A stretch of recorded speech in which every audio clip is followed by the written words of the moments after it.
તો કચ્છમાં મોટી હાઈ પ્રોફાઇલ જુગાર ઝડપાયો છે। અહીં ભુજના ભાગોળે આવેલ રિજન્ટા હોટલમાં હાઈ પ્રોફાઇલ જુગારધામ ચાલતું હતું। હોટલમાં અધિકારી અને પૂર્વ અધિકારીઓ દારૂની મહેફિલ સાથે જુગાર રમતા રંગે હાથ ઝડપાયા। રિજન્ટા હોટલના રૂમમાં પૂર્વ ડીડીઓ ચંદ્રકાંત પટેલ, ભુજ આરએનબી વિભાગના નાયબ કાર્યપાલક એન્જિનિયર ચિરાગ ડુડિયા તેમજ સરકારી એન્જિનિયર નરેન્દ્ર ભદ્રા સહિત જુગાર રમતા ખેલાડીઓ રંગે હાથ ઝડપાયા। પોલીસે હોટલમાં દરોડા પાડ્યા અને ત્યારે જુગાર સાથે વિદેશી દારૂની બોટલો પણ મળી આવી હતી। કુલ 7 જેટલા આરોપીઓ વિરુદ્ધ ભુજ એ ડિવિઝનમાં ફરિયાદ નોંધાઈ છે। કચ્છભરમાં આરોપીઓને લઈને જોરશોરથી અનેકવિધ ચર્ચાઓ થઈ રહી છે। સમય સાથે નવી ટેકનોલોજીનો ઉપયોગ કરવામાં આવે તે જરૂરી છે, ત્યારે પોરબંદર એલસીબીએ પણ ડ્રોનનો ઉપયોગ કરીને ડુંગરમાંથી ધમધમતી દારૂની ભઠ્ઠીને શોધી કાઢી અને એક આરોપીને પણ ઝડપી પાડ્યો છે। બરડા ડુંગરમાં આવેલ કોઠાવાડા નેશ જતા રસ્તામાં દેશી દારૂની ભઠ્ઠી સાથે આરોપી માંડા ઉર્ફે ટીડો રામા ઘેલિયાને 290 લીટર દારૂ સાથે ઝડપી પાડવામાં આવ્યો છે।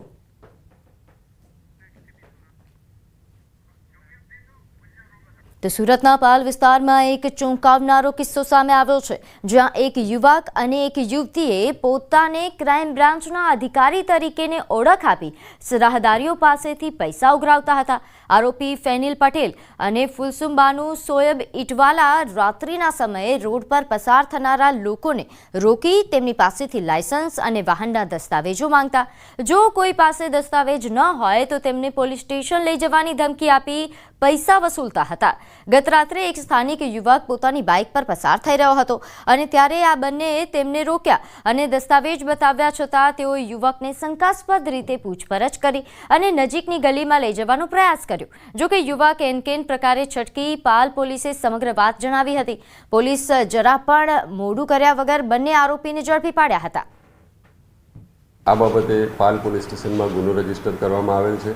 ગુનાની તપાસ દરમિયાન આરોપી ફેનિલ નિલેશભાઈ પટેલ રહેવાસી સિંગણપોર, કુલસુમબાનુ ઉર્ફે અલીના સોએબભાઈ કાદરભાઈ ઉંમર વર્ષ 26 રહેવાસી સલાબતપુરા નાઓને અટક કરવામાં આવેલ છે અને હાલ પોલીસ તપાસ ચાલુમાં છે। મહેસાણાના વિજાપુરમાં નકલી પનીરનો કારોબાર ઝડપાયા બાદ પનીર માફિયા દિનેશ પટેલ સામે કાર્યવાહી। આરોપી દિનેશ પટેલે દરોડા દરમિયાન કવરેજ કરવા ગયેલા પત્રકારો પર હુમલો કર્યો હતો, જે મામલે ફરિયાદ નોંધાતા પોલીસે આરોપીની ધરપકડ કરી છે। આરોપી હાલ 3 દિવસના રિમાન્ડ પર છે। ત્યારે પનીર માફિયા દિનેશ પટેલ સામે કડક કાર્યવાહી બાદ નકલી ખાદ્ય પદાર્થો બનાવતા ફેક્ટરી માલિકોમાં પણ ફફડાટ ફેલાયો છે। BNSની સેક્શન 1091, 1152, 324(2), 351(3) અને 54 મુજબ ગુનો દાખલ કરવામાં આવેલો છે। આ બાબતે પોલીસે આરોપીને પકડવા માટે ચક્રો ગતિમાન કરેલા હતા, જે બાબતે પોલીસને બાતમી મળતા ચોક્કસ બાતમી આધારે આ આરોપીની પોલીસે ધરપકડ કરેલી છે। સુરતમાં અસામાજિક તત્વોનો સતત આતંક જોવા મળી રહ્યો છે। માંગરોળ તાલુકાના પીપોદરા GIDCમાં બાઇક પર આવેલા અજાણ્યા શખ્સોએ કપડાના વેપારી પર ફાયરિંગ કર્યું। બાઇક પર પાછળ બેઠેલા શખ્સે 3 રાઉન્ડ ફાયરિંગ કરી ફરાર થઈ ગયા હતા। ઉગ્ર શાહુ નામનો વેપારીએ ગંભીર રીતે ઘાયલ થતા સુરતની નવી સિવિલ હોસ્પિટલ ખસેડવામાં આવ્યા હતા। સુરત જિલ્લા SOG, LCB અને કોસંબા પોલીસે તપાસ હાથ ધરી। CCTVની તપાસ તેમજ લોકોના નિવેદન લેવાની પણ પોલીસે કામગીરી શરૂ કરી। પોલીસે ફરાર આરોપીઓની શોધખોળ હાથ ધરી છે। એક મોટરસાયકલ ઉપર 2 અજાણ્યા ઈસમો આવેલા હતા અને મોટરસાયકલની પાછળ બેસેલા ઈસમે પોતાની પાસે રહેલા હથિયાર વડે લગભગ 3 રાઉન્ડ જેટલા ફાયર કરેલા છે। આ ફાયરિંગની ઘટનામાં ઉગ્ર સાહુ નામનો વ્યક્તિ ઈજાગ્રસ્ત થયા છે અને પેટના ભાગે અને પીઠના ભાગે ગોળી વાગી છે। ઈજા પામનાર વ્યક્તિને સિવિલ હોસ્પિટલ સુરત ખાતે સારવાર માટે મોકલેલા છે। સુરત આંગણિયા પેઢીમાં RTGS થી પૈસા ટ્રાન્સફર કરાવવાના બહાને લોકો સાથે છેતરપિંડી કરતી ટોળકી ઝડપાઈ છે। સરથાણા પોલીસે 12,50,000ના મુદ્દામાલ સાથે આ ટોળકીને ઝડપી પાડી હતી। ત્રણેય આરોપી સુરતના કતારગામ વિસ્તારના રહેવાસી છે અને દલાલીના કામ સાથે જોડાયેલા છે। આ ત્રણેય આરોપીઓએ આંગણિયા પેઢીમાં પૈસા ટ્રાન્સફર કરાવવાના બહાને લોકો પાસેથી RTGS પૈસા લીધા હતા આરોપીઓએ પૈસા આરટીજીએસ કરવાના બહાને ફરિયાદી પાસેથી 1 લાખ રૂપિયા કમિશન અને 50 લાખ રૂપિયા आरटीजीएस करवाना લીધા હતા। फरियादी के पास से 51 लाख रुपए लिए गए थे और उससे 1 लाख रुपए कमीशन लेके 50 लाख रुपए आरटीजीएस ट्रांसफर करने का वादा किया गया था। इसमें जो आरोपी है वो चाय पिलाने के बहाने उनको बाहर लेके गया और वहाँ से आरोपी और वो जो उनके साथ वाले जो भी थे वो सब फरार हो गए पैसा लेके। इसके बेसिस पे हमने सरथाना पुलिस स्टेशन में एक फरियाद दाखिल की बीएनएस के तहत और अभी हमने 3 आरोपियों को पकड़ा है जिसमें मुख्य आरोपी भी पकड़ा गया है। અમદાવાદના નહેરુ નગર પાસે હિટ એન્ડ રનનો મામલો સામે આવ્યો છે। મેટ્રો કોર્ટે આરોપી રોહન સોનીના 2 દિવસના રિમાન્ડ મંજૂર કર્યા। પોલીસે આરોપીના 5 દિવસના રિમાન્ડની માંગ કરી હતી। આરોપી રોહન સોનીને લોકોએ કોર્ટ પરિસરમાં જ ટપલી દાવ પણ કર્યો હતો। પોલીસ આરોપીને લોકોના ટોળાથી બચાવીને કોર્ટમાં રજૂ કર્યો હતો। તો ભાવનગરના વલભીપુરના સરકારી આરોગ્ય કેન્દ્રમાં તબીબની ઘોર બેદરકારી સામે આવી। સરકારી આરોગ્ય કેન્દ્રમાં પીએમ અર્થે આવેલી બોડીને 8 કલાક રજડાવી। પીજીવીસીએલના 42 વર્ષીય કર્મચારીને હાર્ટ એટેક આવતા મોત નીપજ્યું હતું। અધિક્ષક ડોક્ટર દ્વારા મેડિકલ ઓફિસરને અનેકવાર હુકમ આપ્યા બાદ પણ ઓફિસર પીએમ કરવામાં ઠાગા થયા કર્યા। આ બાબતે મીડિયા દ્વારા પ્રશ્ન પૂછતા મીડિયા સાથે પણ મેડિકલ ઓફિસર દ્વારા અસભ્ય વર્તન કરવામાં આવ્યું।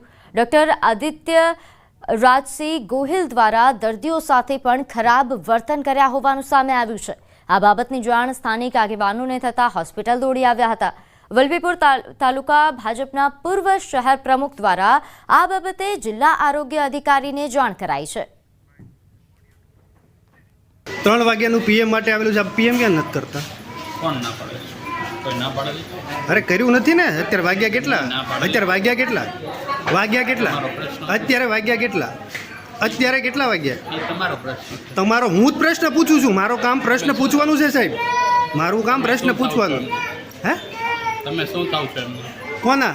હું મીડિયામાંથી છું, હું કોઈ સગાવાલા નથી। તમારે શું લેવા દેવા? તો કોને લેવા દેવા?